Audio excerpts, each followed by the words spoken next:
మనం మరణము, చీకటి గురించి చెప్పుకుంటున్నాం కదండీ! అవును.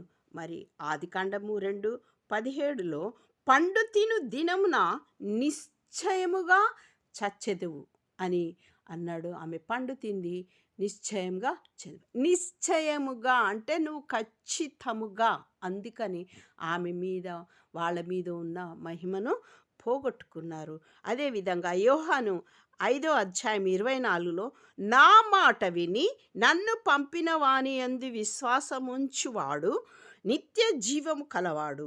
వాడు తీర్పులోనికి రాక మరణములో నుండి జీవములోనికి దాటియున్నాడని మీతో నిశ్చయముగా చెప్పుచున్నాను. అక్కడ ఏ వర్డ్ అయితే దేవుడు యూజ్ చేసినాడో నిశ్చయంగా చచ్చెదవని, ఆ చనిపోయిన స్థితిని దేవుడు ఆయన మాట విని, అంటే దేవుడు లోకమును ఎంతో ప్రేమించి కాగా తన అద్వితీయ కుమారుని యందు విశ్వాసముంచు ప్రతి వాడును నశింపక నిత్య జీవము పొందునట్లు ఆయనని మనకు అనుగ్రహించిండు.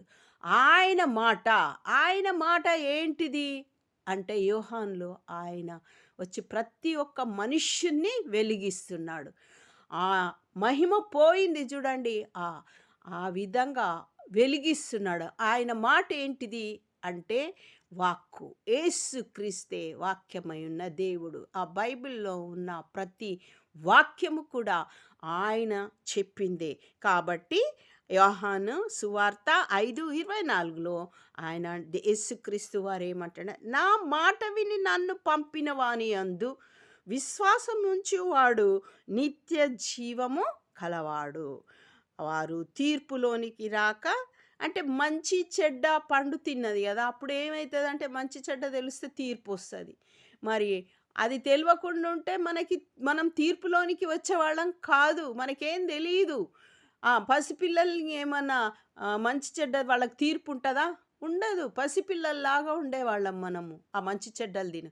మనమే మంచి చెడ్డ పండు తిని తీర్పులోనికి, మంచి చెడు అనేది తెలిసినప్పుడే తీర్పులోనికి వస్తారు. అయితే ఆ పండు తిన్నారు కదా! అయితే నేనే జీవాహారమై ఉన్నాను. పైనుంచి దిగి వచ్చిన జీవాహారము నేనే అంటున్నాడు. మరి యోహాను సువార్తలో 51 వచనంలో.